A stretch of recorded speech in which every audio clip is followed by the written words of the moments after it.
last week. It was still not the play style that we're desiring, but it is getting better. Okay, and we did focus on some of the issues that we still have from the first week, which is third down. We have to do a better job. And when we went back and looked at it, give credit to both teams that we played, but a lot of our third down ills are mistakes that we're making on different levels. Some of them we did correct. Just from the first week to the second, we still have some more to do, and so we will. But it's always good to get the win. Now going into the next game, especially the divisional win, that's always big. But going into Cincinnati, it starts with the quarterback. I mean, he's just a really good player. He's been, outstanding when he was at LSU, and then ever since he's been in the league, all he does is find a way to win games. He's a challenge, but he's a challenge because he has outstanding weapons on the outside. T. Higgins and Chase are just two guys that make you play a softer type of coverage because you have to get over the top of them.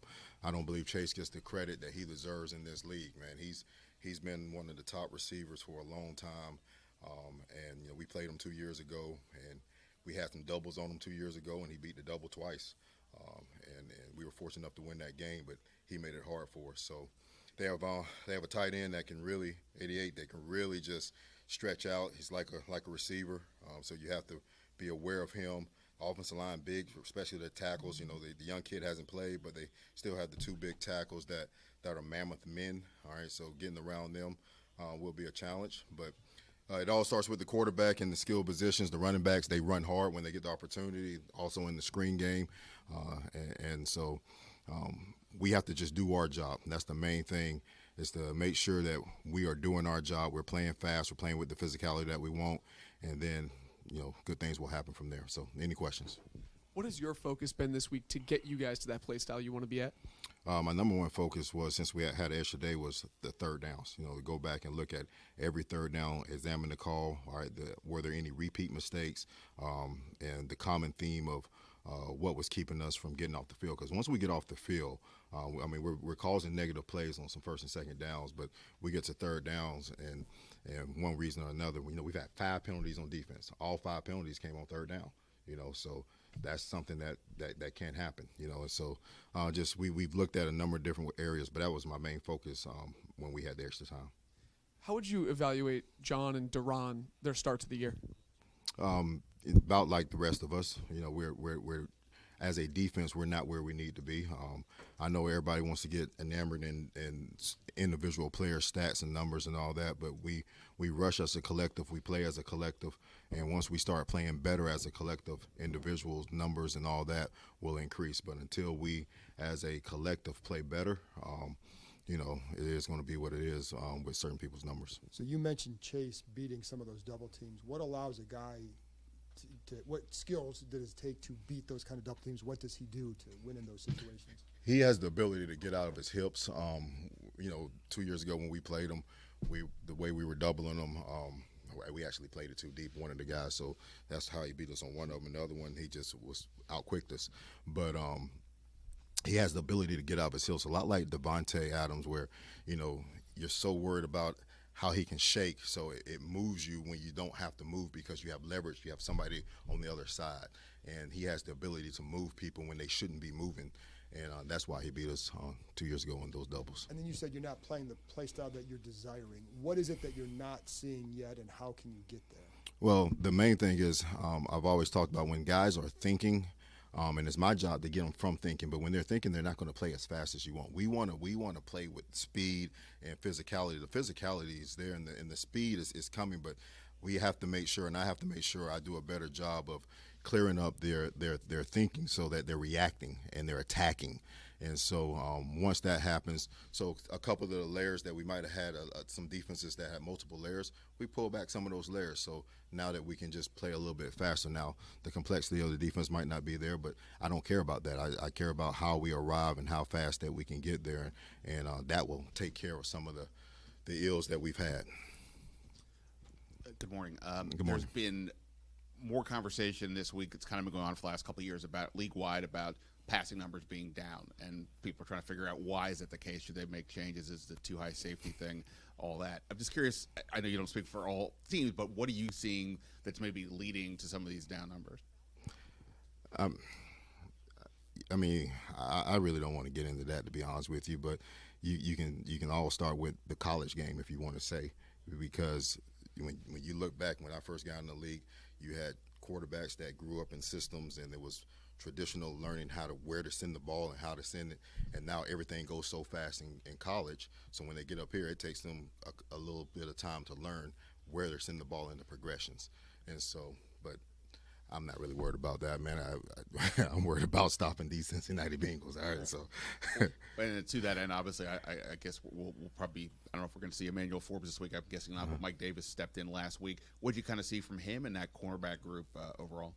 Oh, well, we have to do a better job as a defense of tackling and getting multiple people to the ball, and that's part of the speed element. We're still on the outside looking for the combination that's going to give us the best chance. And like I told you, I believe 2 weeks ago, it will be a week-to-week deal, not just necessarily at the cornerback position, but throughout the defense of who we think is going to give us the best opportunity to win the game that we're about to face. So the rotation might be a little bit different, but it's just because that we want to look at who's going to give us the best chance to win this game. And then next week when we go against Arizona, we'll figure out who's going to give us the best chance to win that game.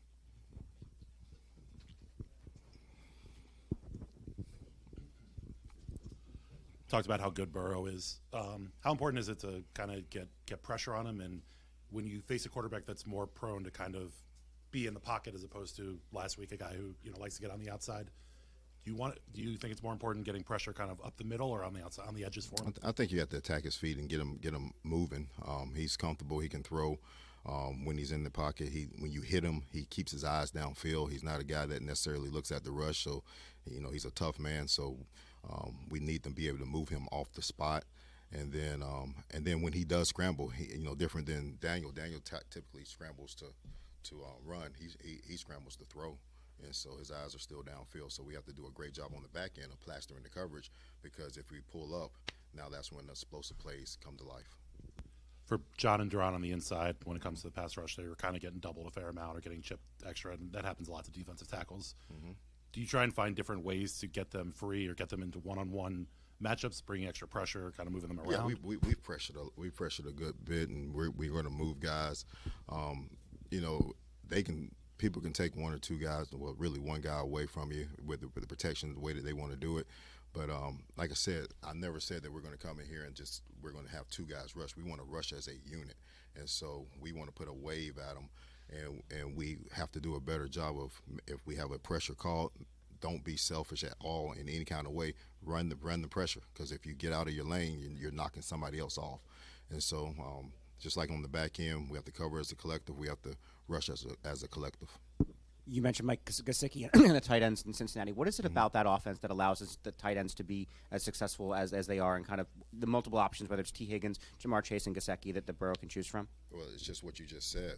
They have multiple options, so you have to concern yourself with Jamar, all right? And when you concern yourself with him, the times that you're gonna that is a fine when that phone goes off, all right? So all right, just make sure of that, okay? But when you're taking care of Jamar, your next thing you want to take care of T. Higgins. All right, so that gives other guys opportunities to have some favorable matchups that they might see as the offense, and that's why a guy like him that can really get out and make plays and can catch the ball and has a large catch radius, that's why he succeeds. Hey, Coach. Hi. Hey, how you doing? Could you talk a little bit about the first two games and leading into this game as far as the communication in the secondary? Basically, sometimes when the receivers are wide open, did you see the communication be better last week? What did you see there, and what do you want to see? First thing, I never want to see a free runner. I never want to see anybody running wide open. I thought the communication was better from the first game to the second game. It's not quite still where it should be, and not going to make any excuses about it. I'm not going to get up here and talk about young players or this, that, and the third, or not being in the preseason together, because all that is excuses, all right? It's our job to make sure that we are on top of every coverage and that we're communicating, we're on the same page. We've made some adjustments to some of the coverages to limit the exposure on some of the reduction, communications that we must have. So, and that helped us this past week, and I think it'll help us moving forward. Hey, Coach, when you talk about the brand of football you want to see this defense play, is there a particular player or even a play from week 1 to week 2 that you said that's what I want to see more consistently? Frankie Louvu, it starts with him. The way he runs and hits. This last game, we won it and it was good. But Bobby Wagner, Frankie Louvu, Ben, and Quan. I think Quan played really good the first game, even though we didn't play good as a defense. Those 4 men have been playing the play style. Okay. All right, Frankie Louvu runs and hits and puts his body on people in a very violent manner. And we have to get everybody to do that. All right. Quan, the Tampa game, we did not play a good game defensively, but he came out of the post and had some really nice tackles and some space tackles that were hard. So did Percy. They had some space tackles that were hard. Now, we have to get 11 guys doing it every time. And then we talked about playing with a deep crew. When those guys get tired, all right, the next group that come in have to be able to do it. And so, but if you're asking, of plays, Frankie, his whole play style is what we're looking for as a defense from a physicality, run and hit. And I thought Bobby Wagner, I challenged him on some things this past week in the coverage aspect, and he was all over it, man. He played really well this last game. Those 2 men played really well. All right. Thanks, Coach. All right, thank you. Y'all have a good one now. What should the fine be for that? You collected whatever it is.